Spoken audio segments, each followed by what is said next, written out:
Good evening. Hello. I got a little bit of a break. Oh, the phone is just going all over the place. Okay, I got a little bit of a break before I need to jump back into some work that I need to do. And I just wanted to jump on and talk with you about this idea that love is conditional. In the last couple of weeks, I have seen more men come into my practice or my coaching. And the one thing that I have to make very clear to them is this idea that, they want this unconditional love. And one thing that was made clear to me after my divorce was that men are actually more romantic than women are. Like, I really started to figure that out, that men are really the romantics. Men are really the gender that wants like the fairy tale. They want to save the princess, right? They want to be her hero. And men tend to believe in this idea of unconditional love. And they want it, they're seeking it, they're doing everything to get a woman's approval for it.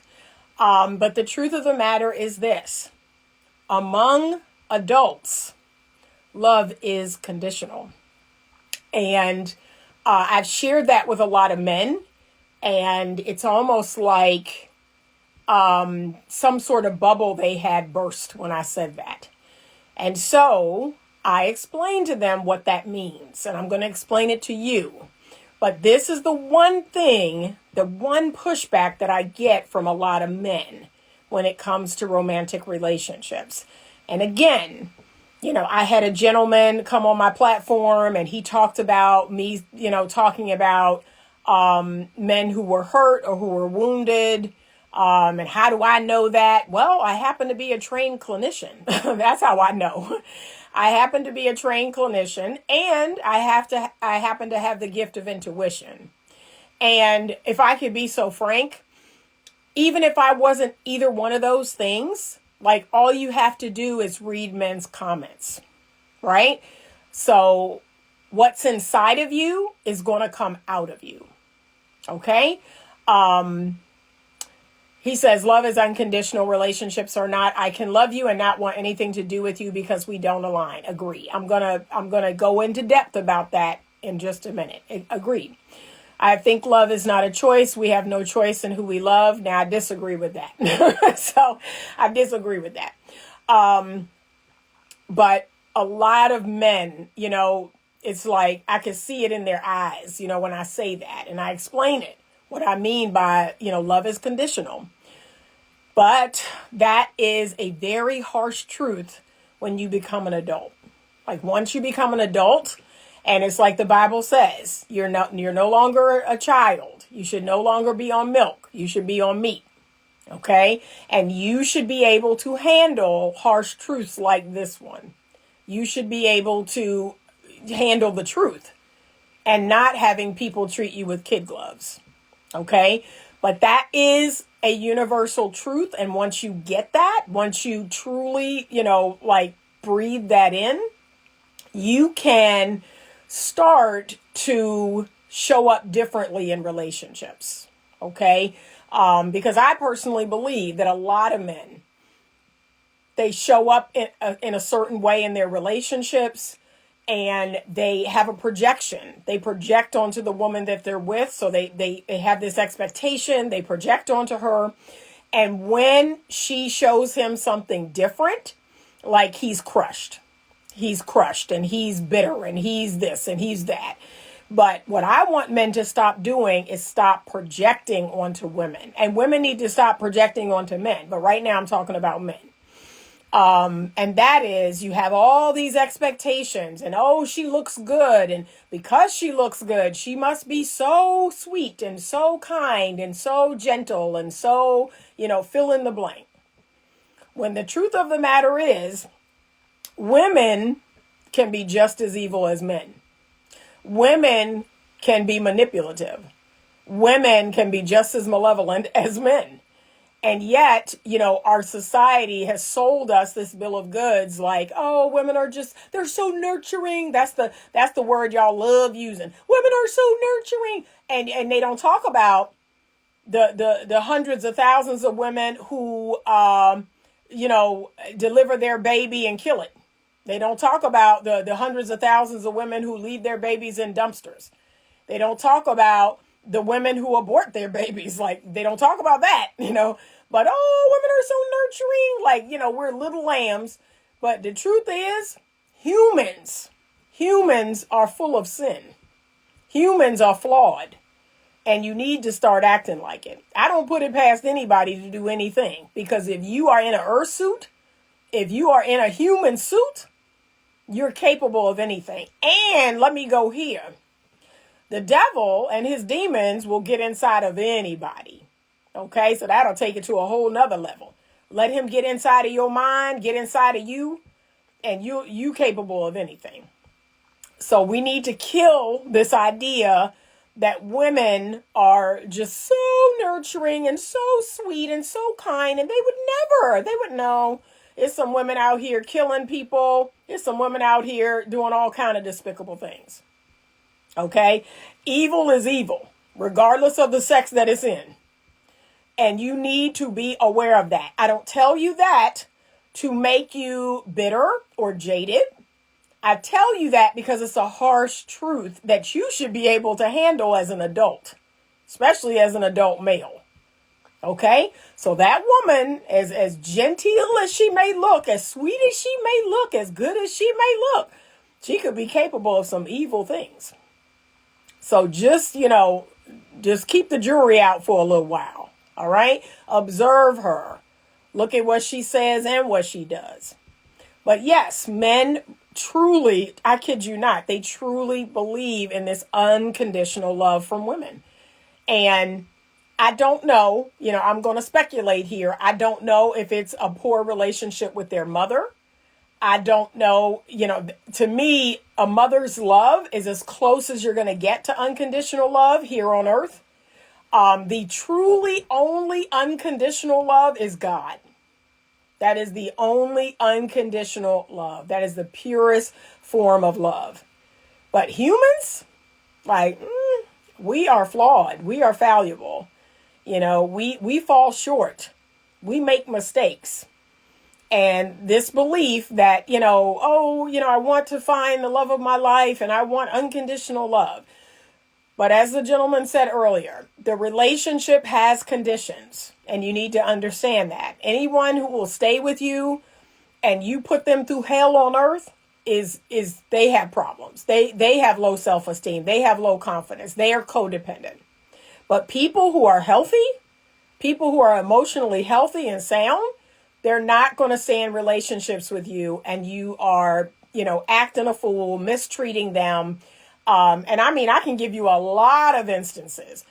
And it's not just cheating. It's not just lying. It could be any form of addiction. It could be stealing. It could be just doing some very underhanded things, trying to sabotage me. It could be a lot of different things. There's a lot of reasons why relationships should end. And this idea that, we should just put up with it. Because love is unconditional and no, the love of God is unconditional. Jesus's love is unconditional. Okay? That's it. That is the true definition of unconditional love. Jesus gave his life so that you could live. That's unconditional love. It ain't many people right now walking the planet that's going to do that. And they're certainly not going to die the way Jesus died. Okay? Basically tortured to death. I don't know many humans that would be put through that. And again, the closest I could tell you is your mother. Your mother. I could see myself dying a death like that for my children. Okay? I could die a death like that for my children. But I'm going to keep it real. It ain't many other. No, I can't think of nobody right now. I can't think of nobody else right now. I really can't. So I don't know if it's a lack of love from mom. I don't know, I have a friend who has this story in his mind about unconditional love, and he's adopted. And so again, I don't know if his biological mother gave him up. And so he has this hole in his heart that's like, this is the one person who should have loved me unconditionally, and she gave me up. And he was adopted by a wonderful family. He had a wonderful life. But that adoption wound, that's real. That's a real wound. And so he has this idea of, this unconditional love. And why don't women unconditionally love? And then I heard a gentleman in the comments the other day, well, we all know women don't unconditionally love. Nobody does. Nobody does. Unless it's your child, nobody loves unconditionally. There are conditions. And it is codependent to assume that there should not be. No, there should be conditions. There are things, and I make that very clear to a man that's interested in me. There are things that you can do that will cause Anita to go away. Okay? Not only are there things you can do, there's things you cannot do. Okay? So I can give you the list of both. If you don't do this, if you do this. Okay? I can give you both of those lists. But yes, the relationship has conditions, and it should.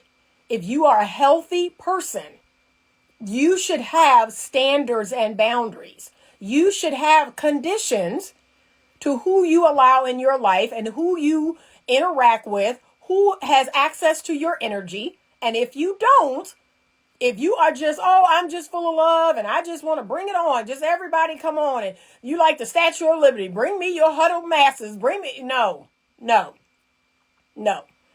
You have work to do. You have work to do on yourself. Okay? I had someone the other day tell me I was selfish because I consider myself before I consider others. And I responded with, no, I'm self-interested. I am not selfless, and I am not selfish. I am self-interested. Self-interested says, I'm going to consider myself, then I'm going to consider others. Selfish says, I only consider myself. And selfless says, I only consider others. There is something in the middle of those two things, and it is called self-interested. You should be self-interested. It is emotionally, you are emotionally adept if you only care about others. If you only care about pleasing others and what others think and making them happy. And the word for it is codependent. You're codependent. If you care more about others and their lives and what they got going on and their feelings than you do about yourself, you're codependent. And then what's on the other side of that? Selfish. It's not about you at all. It's about me only. And what do we call them? And y'all know it. Say it along with me. Narcissists. Okay? So there is something in between. I am not codependent and I am not narcissistic. I am right in the middle. I care about myself and I care about others. And you should as well. Okay? So unless, the only exception I can think of is in marriage, because two are becoming one. So now I can't separate really myself from my husband in terms of what's best for the both of us. I'm always going to think about what's best for the marriage. I'm always going to think about what's best for the relationship. And I pray that my husband does the same. Okay? So if I'm in any situation, I'm saying to myself, is this good for the marriage? Is this good for the relationship? That's in marriage. But outside of that, and even in marriage, there are conditions. So one of the last pieces of content that I posted, was Richard Cooper. I had the honor of being on his Ladies' Night podcast, and he talked about men who step out, men who get exercise outside of the marriage. And as long as he's taking care of everything at home, as long as he's keeping up his responsibility and his end of the bargain, that, the wife shouldn't have a problem with it. And that if she leaves the marriage, if she files for divorce, she's selfish. So, you know how I feel about that. Like, no. That is some twisted narcissistic logic. That doesn't make any sense. And how dare she break up the family? And how dare she, expose her children to other men that are not their father? And how dare she take 85% custody? And how dare she take half of his assets? When the simple fact of the matter is, he could have abstained from infidelity. He could have, said, nope, I'm not going to step outside of my marriage. And for all the gentlemen in the comment section talking about, well, if he wasn't getting any at home, if she wasn't meeting his needs at home, again, gentlemen, you have to the best of your ability, let your wife know what your needs are. And if those needs are not being met, just like women do, then yeah, maybe you do need to leave the marriage. That person is neglecting your emotional needs. And it might come to that. But in my world, my integrity, my character is all I have. I am not going to put that on the line for anybody. That's all I have is my character. All I have is my integrity as a person. And so on that show, he asked which one of us had a one night stand. Oh, and when some of us didn't raise our hand. Oh, somebody's lying. Somebody's not telling the truth. Sir, I have nothing to prove to you. I have absolutely nothing to prove to you. Raise your hand if you've ever cheated. And those of us who didn't raise our hand, oh, I think some people are lying. I have nothing to prove to you at all. Like I said, I take my character and my integrity very seriously. It is not a game. It's like I said, it's all I have. So, I have no reason to lie to you. But there are ways, as I tell men all the time, who are anti-marriage, very anti-marriage. But here's the thing you're not talking enough about. There are ways to lower the percentage of divorce. And we don't talk enough about that. I actually did a live maybe 2 months ago where I gave you some ways to divorce-proof your marriage.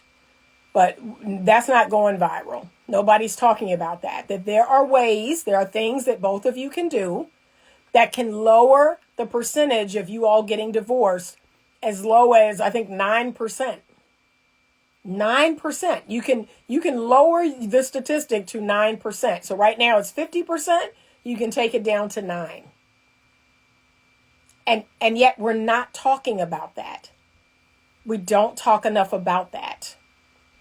But gentlemen, it's just like evolutionary psychology. And I tell you all this. So the red pill was founded on evolutionary psychology. It delivers truths about female nature. That's the part that I 100% agree with because it's factual, it's data. Okay? And men have several different responses once they hear that. Some men, they're very angry. They're very angry, and very almost to the point of just like, they're just so angry. These women, I should just not deal with these women.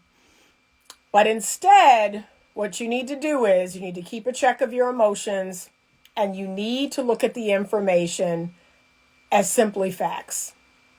You don't need to be angry. You don't need to be pissed off about it. But the reason why so many men are angry about it, are pissed off, and they take it out on women is because men are more romantic than women. Men want to believe in their projection on women. They want to believe that a woman is not capable of doing some of the things that women do. And especially now modern day women. Like, if I can be so real, if I can be so honest, modern day women are shocking me. Like, I'm shocked at the things I see in modern day women. And when I say modern day, I mean in the last 20 to 25 years, 30 years, 40 years.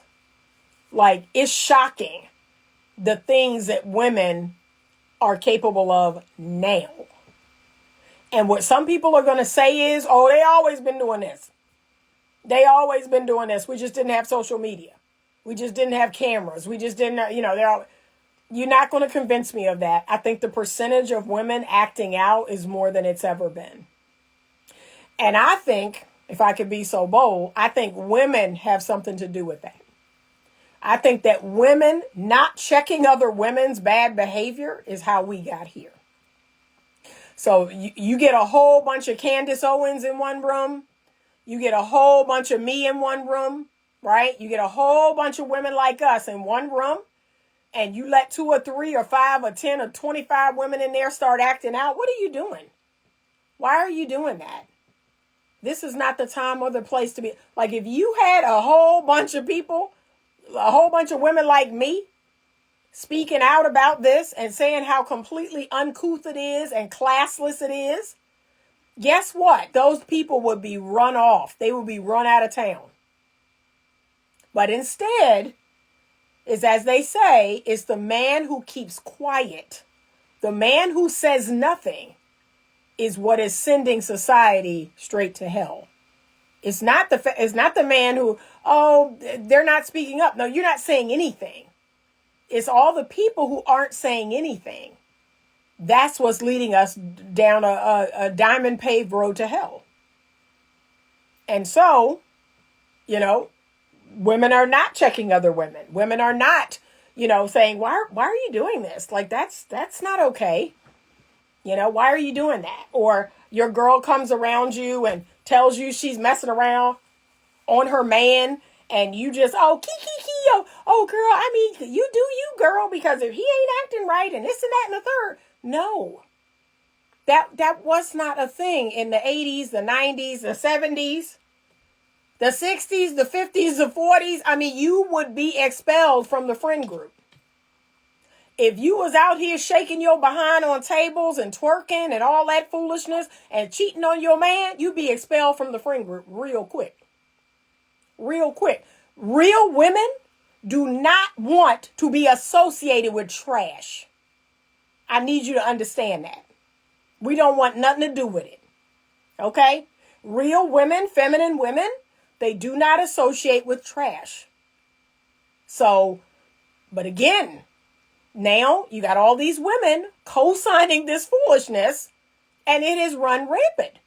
It has run rampant. And then look, now that there are repercussions, now that there are, men don't want to deal with women. That means all of us. All you women are crazy. All you women are hoes. All you women have high body counts. All you women are this. All you women are gold diggers.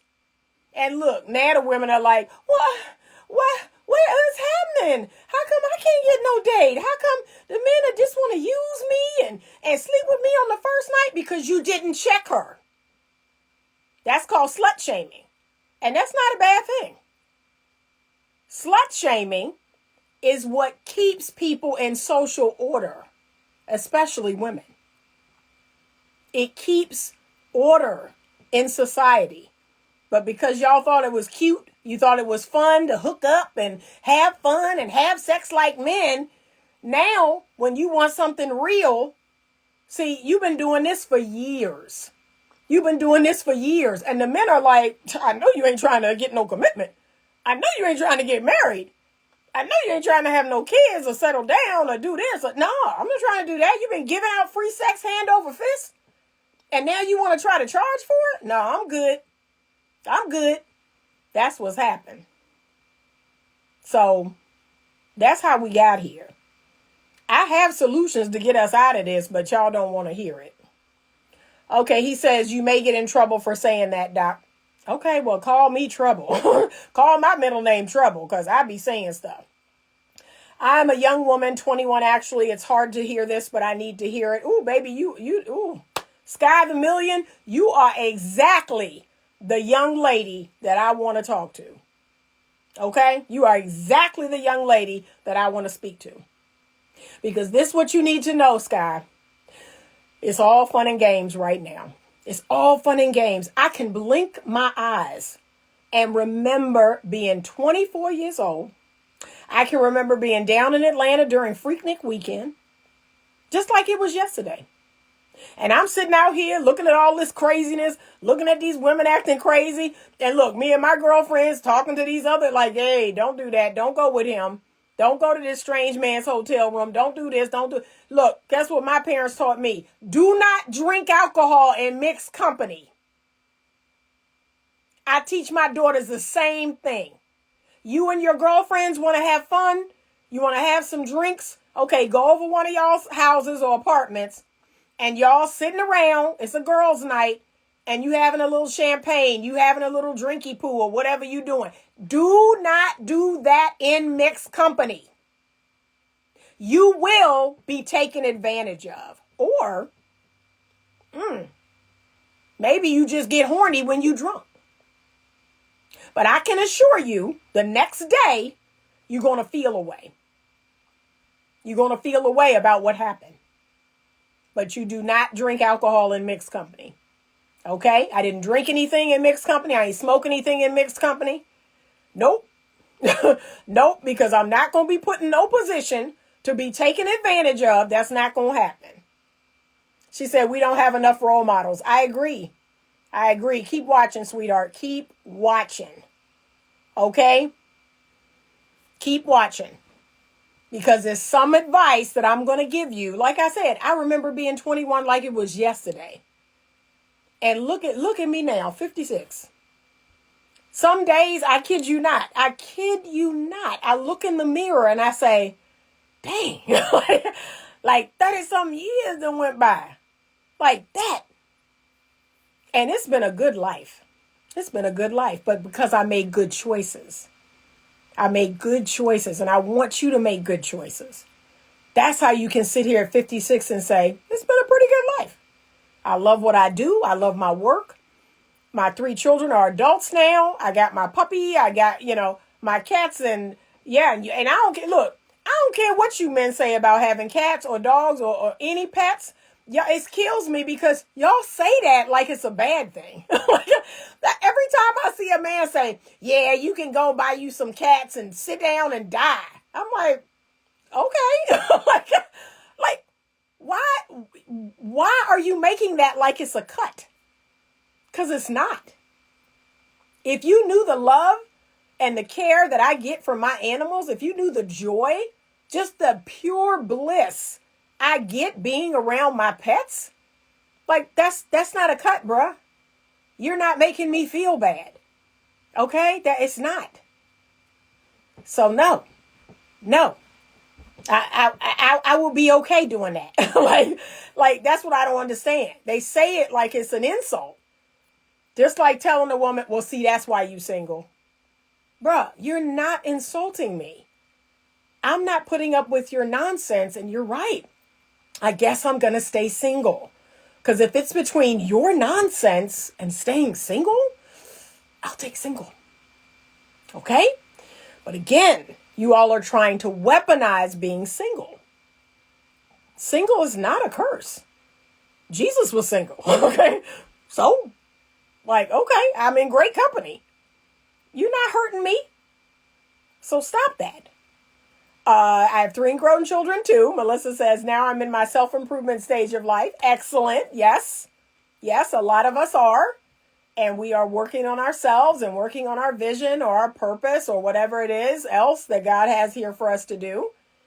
But yeah, no, you're not hurting anybody by talking about their pets or, not being married, because I'm going to be real with you. There are a lot of women who have decided okay, if I can't have a healthy, emotionally fit man, if I can't have a kind man, a compassionate man, if I can't have, an emotionally intelligent, masculine man, okay, I guess, okay. Like I said, that's kind of where we're getting to. And now a lot of the, I'm not going to call it bitterness, but there's a lot of heat coming off of men. Like I can't even get close to but so many men because there's so much heat coming off of them. And I tend to disarm them. Like I will eventually disarm them, but I'm like, woo, I can feel it. I could feel it before I walk up on them, that there's so much heat coming off of them. Like they are just angry, so that's why I'm like, yeah, I tread very lightly out here in these streets. because I can feel that energy before I even come near them. Just very, very angry. And I mean, you all have lots of reason to be. You have lots of reason to be angry. But here's the thing I'm going to tell you, and I'm never going to let this go. Men and women need each other. We complement each other. We are the ideal complement to each other. And we're better together. We're stronger together. And what has to happen is you have to take your time. You have to be open to finding someone who complements you. You have to be open to finding someone who has all the good qualities of a good mate. And then you partner with that person and life becomes that much better.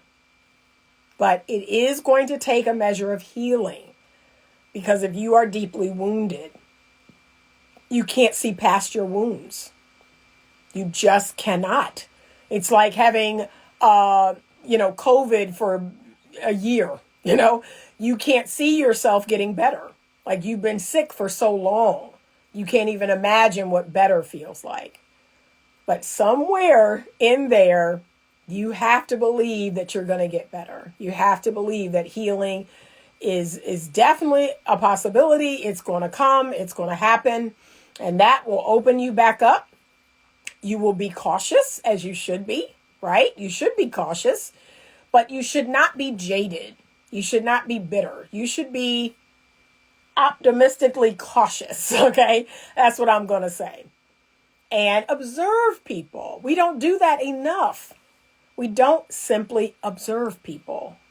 Observe them. Observe what they do, not just what they say, and observe them over time. That's how you're going to tell if there's consistency in what they're doing or saying. But observe them. Okay? But yes, gentlemen, do not project. I had a gentleman do that to me. He found out about my platform, and he, to me, which is the curse of, this is the kiss of death, right? He called himself, well, I'm going to do some recon, right? I'm going to do some recon on Anita. I'm going to go through her timeline. I'm going to look at some of her videos and see what she's talking about. And to me, if you want my honest opinion, any man that's doing that is a cheat. Like, you're a cheat. You want the cheat code. You want to try to get some sort of edge. And then you're going to approach me and you're going to tell me what I want to hear. You're going to agree with my talking points, right? It's all a game. But you are a cheat. You are a cheat. And to me, you're weak. That's a weak man. A weak man needs the cheat code. A weak man needs to rig the game. That's kind of like rigging the game. So instead of just introducing yourself to me, meeting me, observing me, talking to me, like, you don't need to look at my content. You don't need to spend weeks on end looking at my content before you approach me. That's a very weak man, because you're trying to rig the game. That's your whole modus operandi. How do I rig this game? How do I tell her what she wants to hear? How do I agree with her talking points? How do I get to know little nuances about her, little things about her, things that I see in her video or things that she's talking about? That person is a cheat. Because what regular people do, they meet a person, and what the most I could see happening is, sure, you can look at their social media if you can find it. But, okay, this person has social media.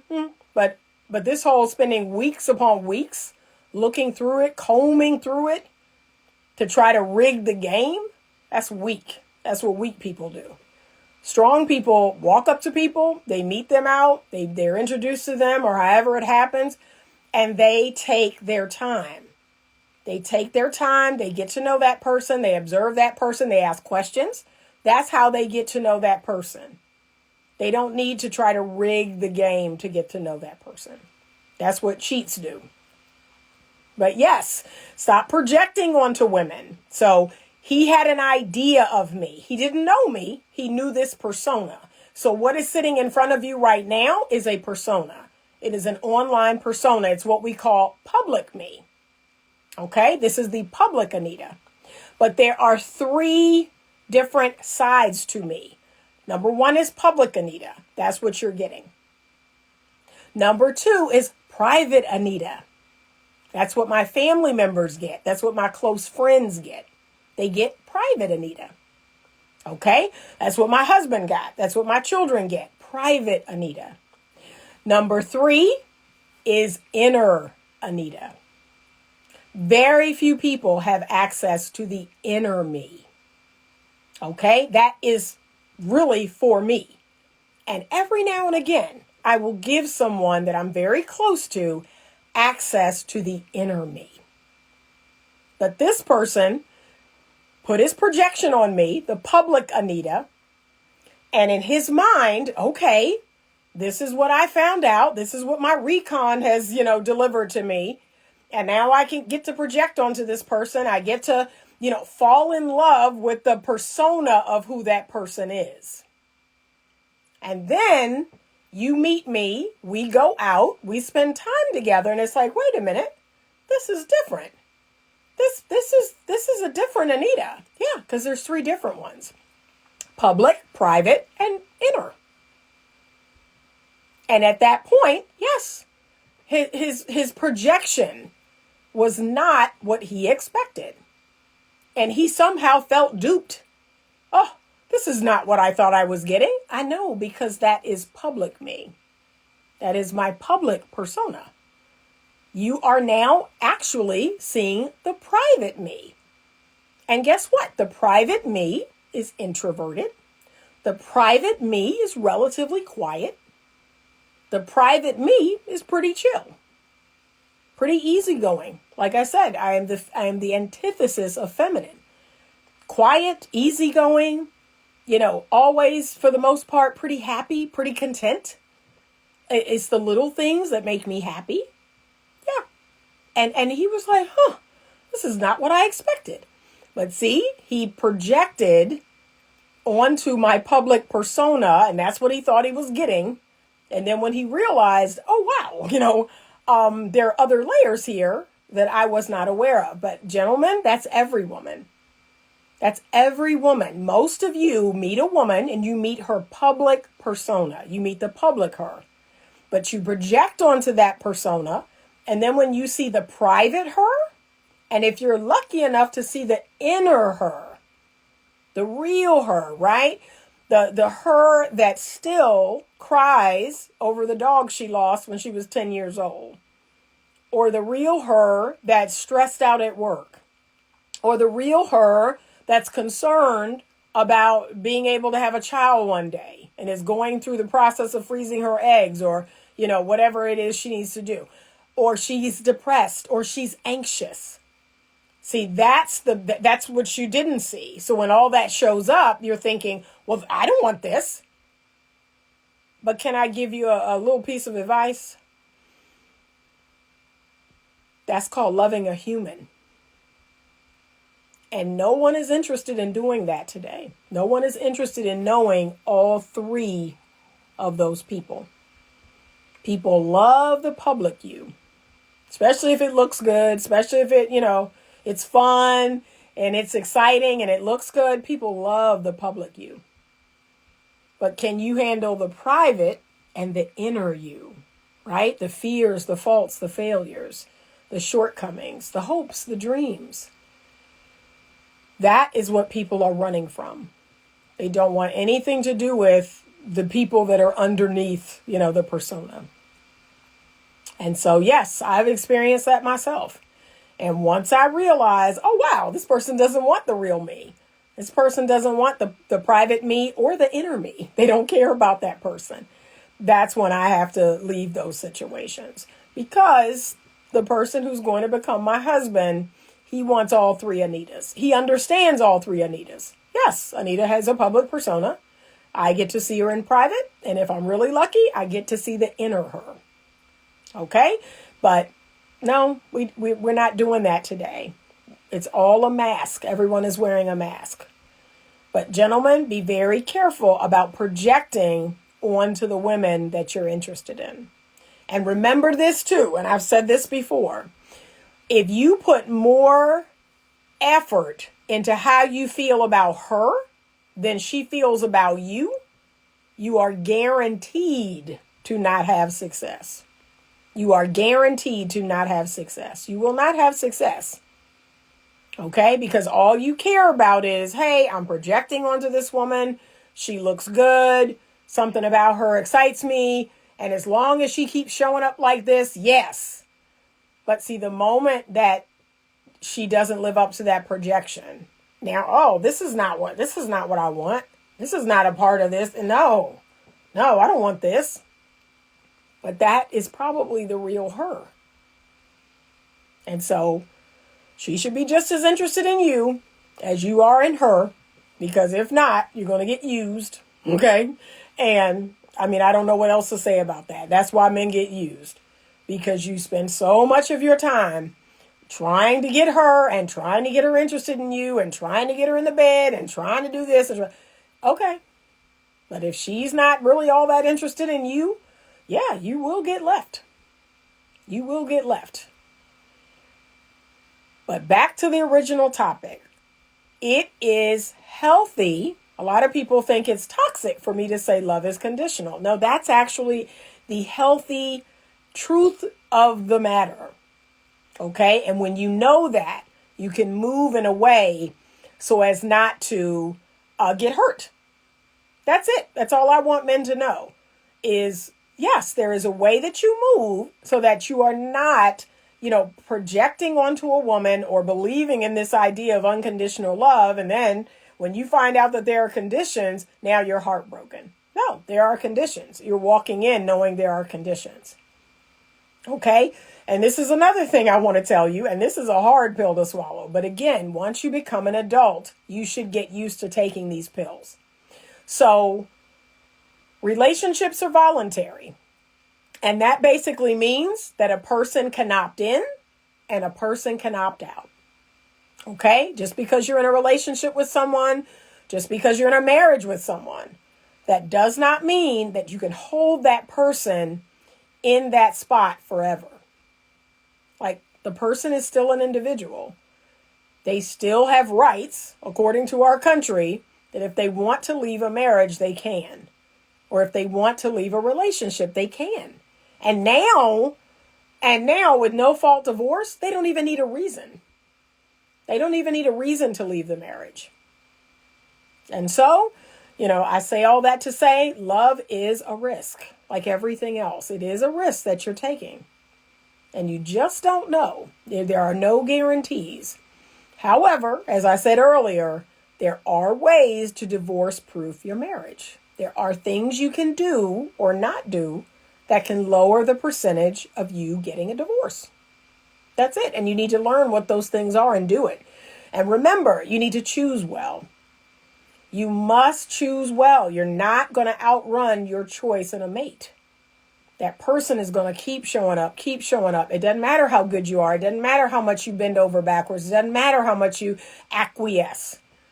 If that person is not healthy, if that person is not emotionally mature, if that person has some issues, your love, see, that's your ego thinking that your love is going to cure everything that's wrong with the person. It's not.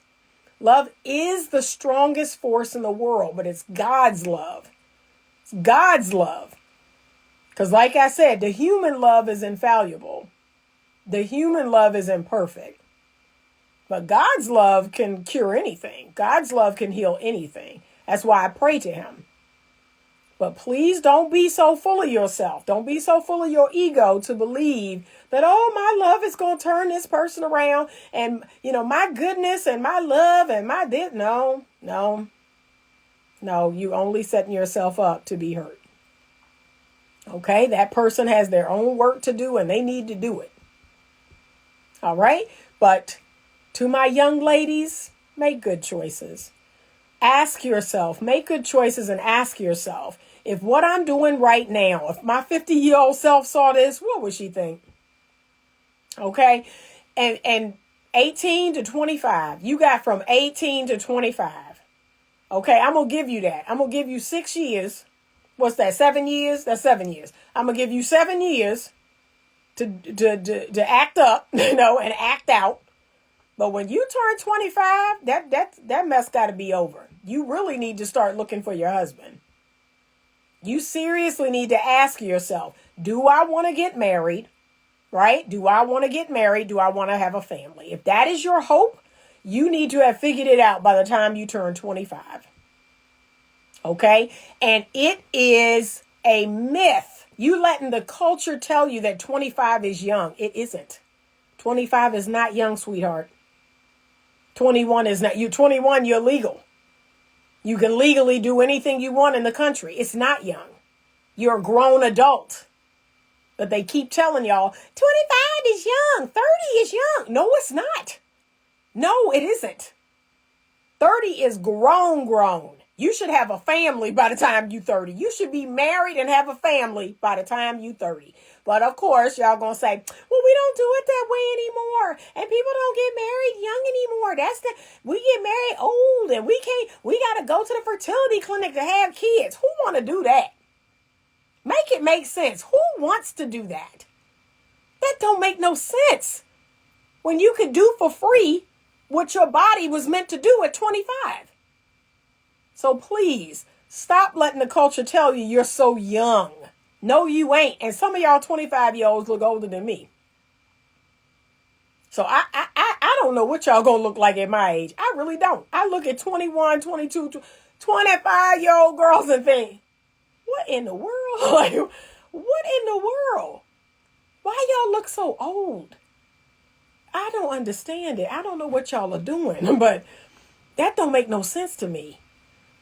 But you're not that young. You're old enough. You're a grown adult.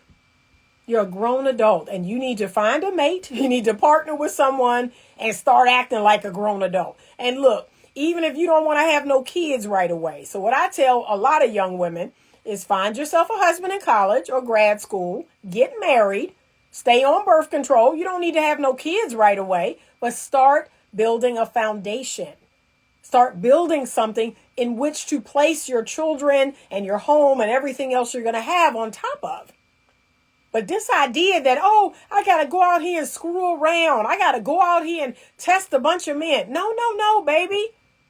No, that serves no purpose whatsoever for you having a good future. None. That is not contributing to your good future. It is a waste of time. Please don't believe that narrative. And all that's going to happen is if you do find the man of your dreams, you're going to compare him to every other man you've been with. You're going to wonder why you can't seem to bond with him like that. Don't do that to yourself. You're not missing anything. Especially these dudes now. These dudes now, they made different, okay? They made different. They're not romantic. They're not taking you anywhere. They're not doing anything for you. They're not bringing flowers. They're not buying you any gifts. Like, it amazes me. The cost of coochie is like negative $2,868. Like, y'all don't even require a man to do anything. And you out here giving him some behind. Make it make sense. It don't make sense. So, no, these dudes are different. They want something for nothing. That will never fly over here. Never. So, no, it's not worth it. It's not worth it. And I see these young girls, screwing around with all these guys. It's just gross. It's just absolutely gross. Literally transferring DNA with a stranger. It is absolutely disgusting. And they think it's some sort of badge of honor. Oh my God, I done slept with 25 guys in the last month. Who told you this? And trust me, deep in the night, when you by yourself and you see all them men's faces, you see how them men do you, how they touch you, how they literally having sex with you like you a doll, like you not a human being. They not looking you in your eyes. They not telling you they love you. They not touching you tenderly. These men are using you. And that's what you have to look forward to. That's what's going to haunt you in your memories. Is looking at these men using you. So please, it's not worth it.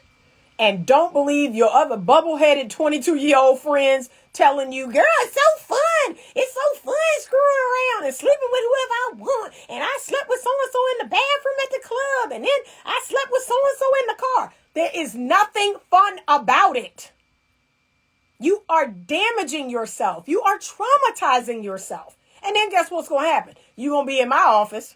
You're going to be in my office in 2, 3, 5 years, wondering why you're depressed, wondering why you're anxious, because you're filled with the DNA of strangers. You're filled with spiritual soul ties. That's why. Please, please preserve yourself. Preserve yourself. That was one of the best things, the best choice I ever made was to preserve myself.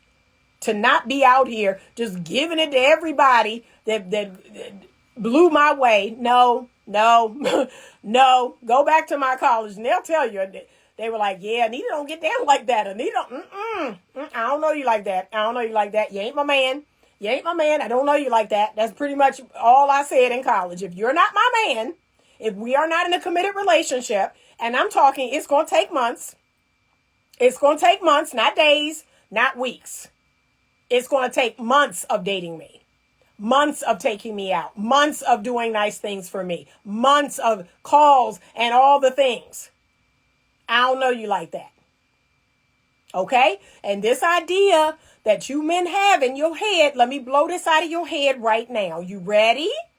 You ready? Because the science has been released. The data has been released that people who have an anxious attachment style or have a secure attachment style, they do not experience sexual pleasure, the same sexual pleasure from one night stands or hookups. It's not even sexually pleasurable. And I knew that. I've been telling people that forever. Before the science came out, I've been saying that. Y'all don't even enjoy the sex. You don't even enjoy the sex. And yet you're giving it to everybody hand over fist. Sex. And you don't even enjoy the sex. So unless you are a deeply avoidant, so you got to be in the dark triad for the sex to actually be good. You got to be a psychopath. You got to be a narcissist. You got to be a sociopath.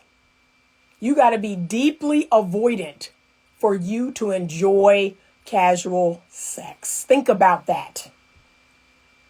So for all of us who actually want something real, who are securely attached or even anxiously attached, we do not want to have casual sex because it doesn't feel good. It isn't good for us. And especially these men out here who are doing these situationships and these friends with benefits. This is what I've been telling men since the dawn of time. Okay. Since the dawn of time. Okay. I had men in college. Oh, we could just be friends with, we could be friends with a little something. We could come together every now and again. Bruh, every now and again is not going to satisfy me. What are you talking about? So your sex probably ain't that good. And now you want to give it to me 3 times a year? Like what? What sense does that make? That's an utter and a complete waste of my time. Your sex is not that good. And then you want to dole it out once a month. Like, make it make sense. It's like a double whammy. I'm not getting it that often. And when I am, it sucks. I think I'm going to pass.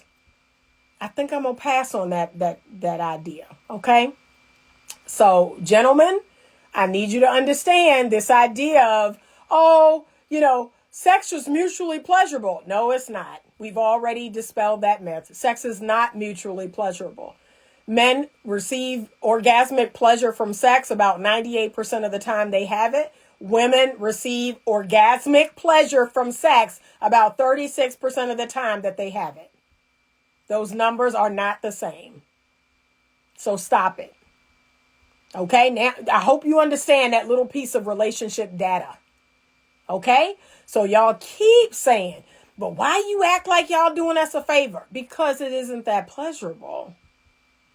That's why. Because we're not getting anything out of it. There's a closeness. And like I said, that the closeness is really reserved for the man I love. So I'm getting something out of it if I love you and you love me. So if we're in love with each other, I'm getting a little more out of it. But can I keep it all the way real? If I don't love you and you don't love me and we have sex, one night, it probably sucks.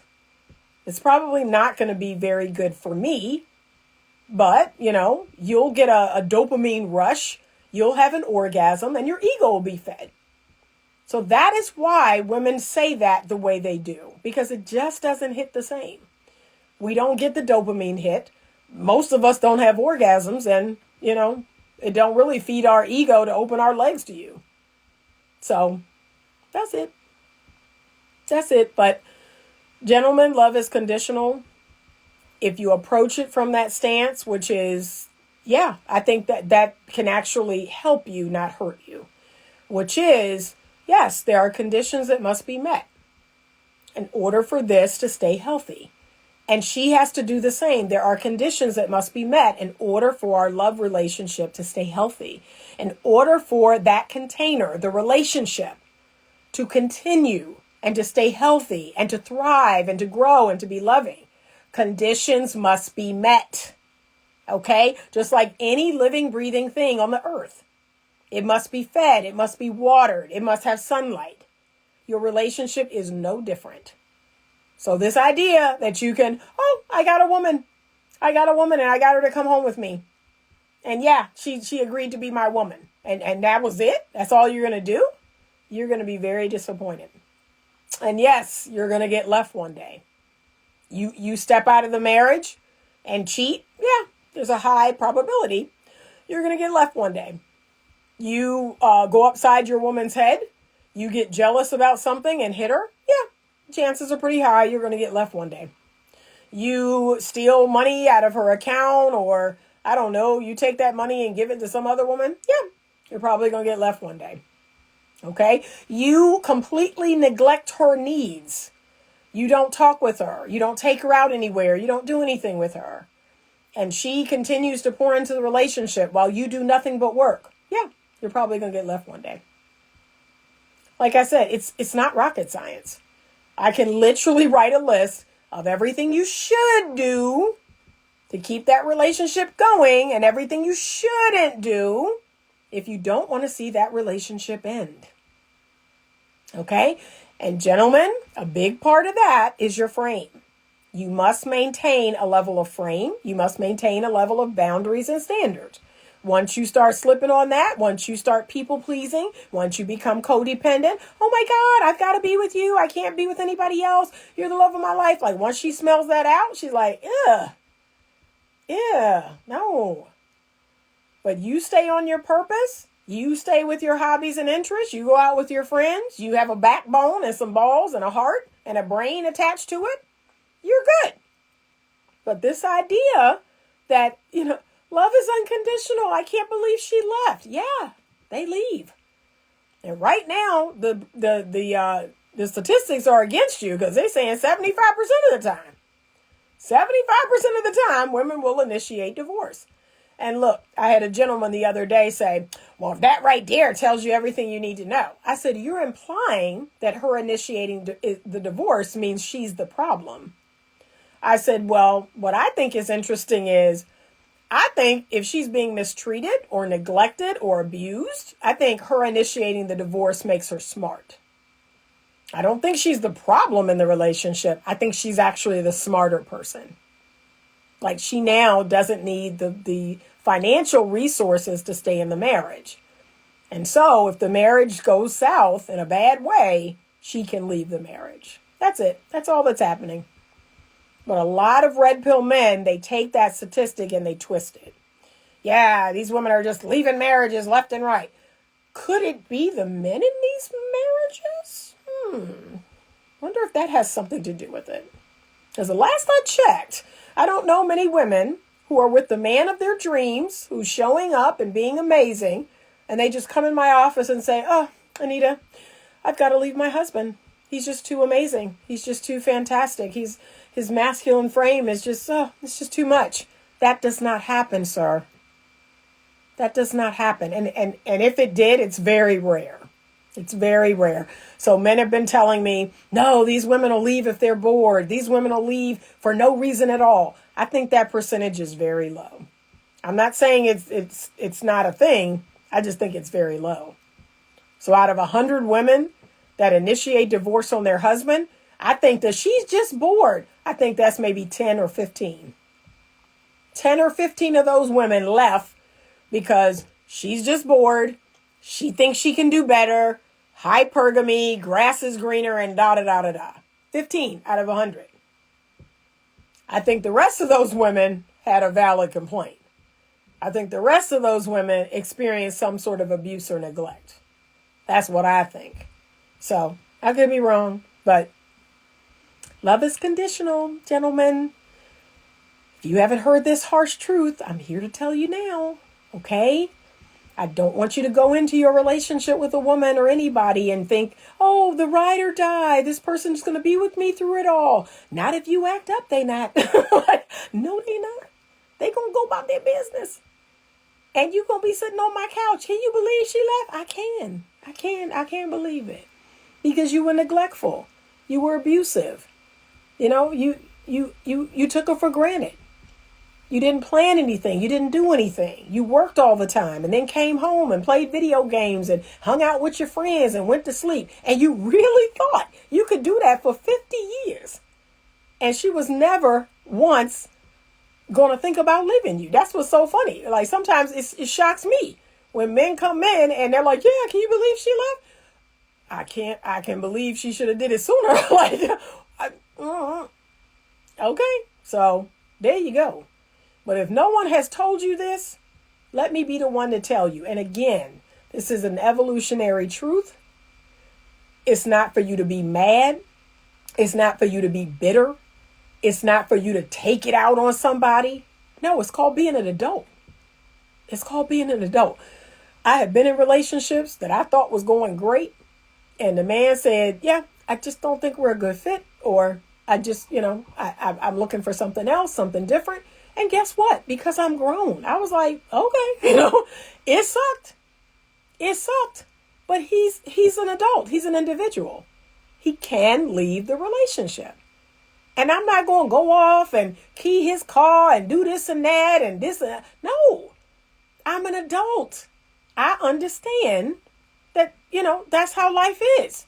Relationships are voluntary. People can get in them of their own will and they can get out of them of their own will. And I'm not negating the fact that it hurts. It hurts to see someone you love, leave or not want to be with you. But we have to be adults about it. And again, as soon as somebody don't want me, I don't want them. I don't want them. That's how I'm wired. You tell me you don't want me. Oh, okay. And then I just go about my business.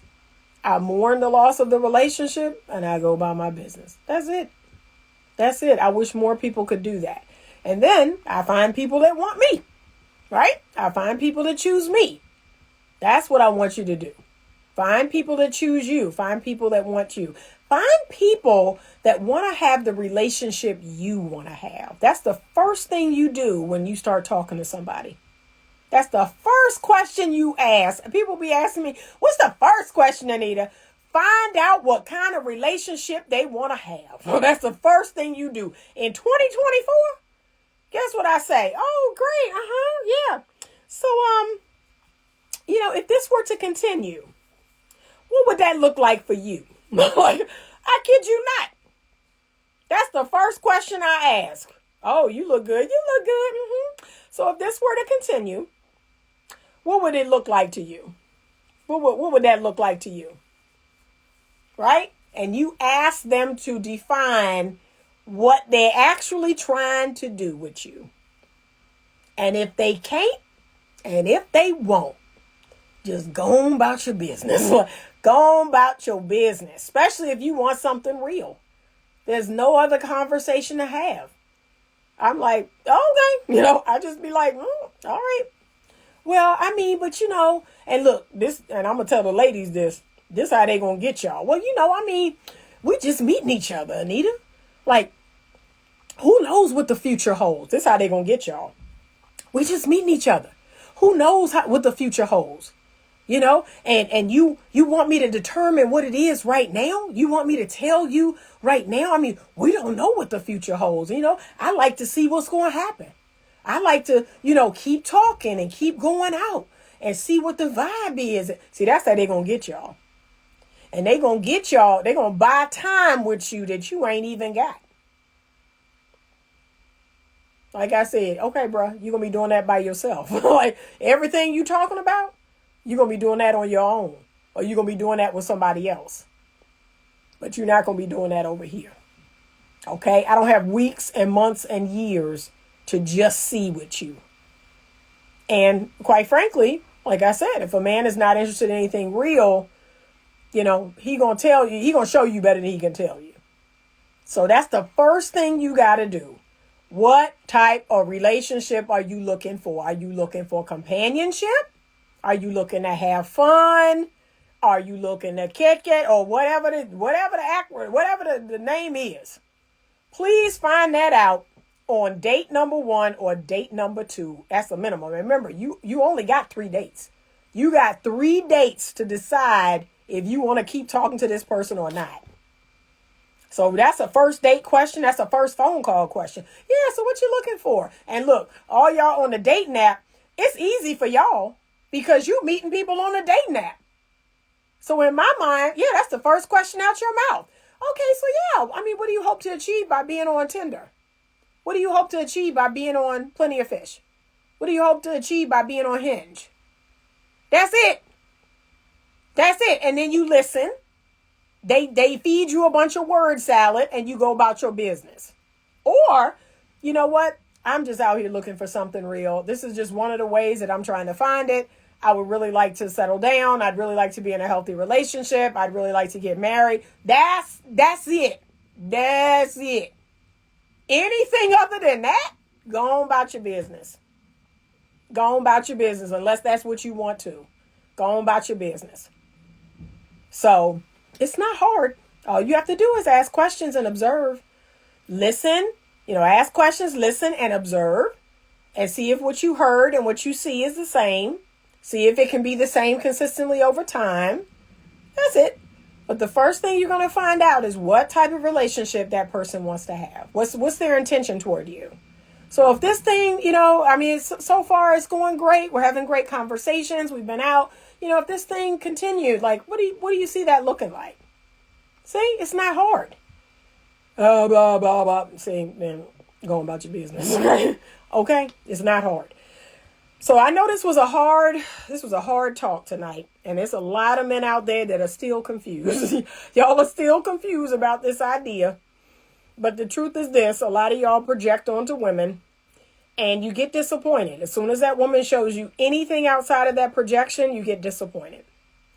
And you start to think, oh, these women are messed up. But the truth is, women are imperfect. Men are imperfect. We have our stuff. Y'all have y'all stuff.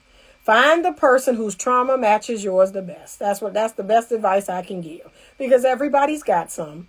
Find the complement to your trauma. Okay? That's what I can tell you. And do your best. Get in a relationship and do your best and pray to God that person does their best. Alta says, judging by his actions, I learned that a man's word means diddly squat. I know that's right. Okay? That's everybody. Everybody love to talk. Y'all know I love to talk. So, okay? But gentlemen, this message was technically for you. I mean, the women, they needed to hear it too. Love is conditional. Okay? There is no such thing other than God, other than Jesus who died on the cross for you. And maybe your mama. Okay? I felt blessed to have a mama and a daddy that showed me unconditional love, but maybe your mama. And some of y'all didn't even get that.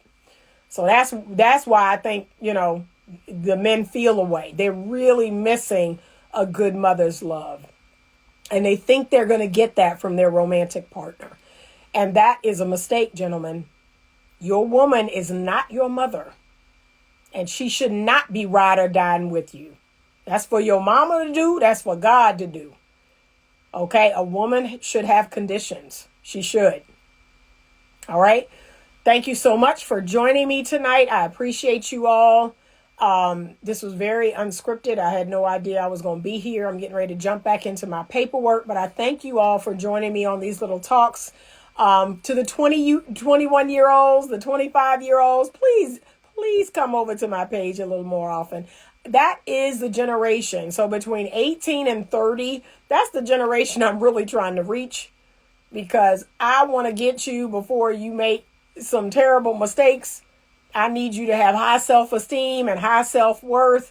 I need you to love yourself first and foremost. You got to love you more than you love anyone else. I need you to stop following the culture. Stop being a follower, period. Figure out what is it you want.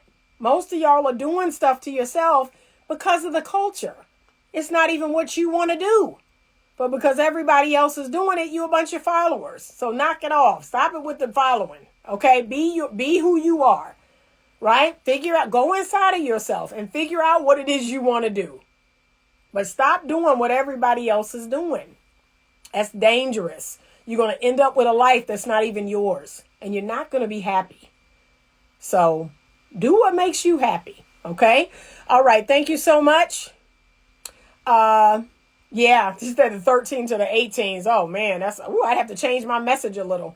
But yeah, I wish I could. Because they need it. They need it so badly. All right, have a wonderful night, you all.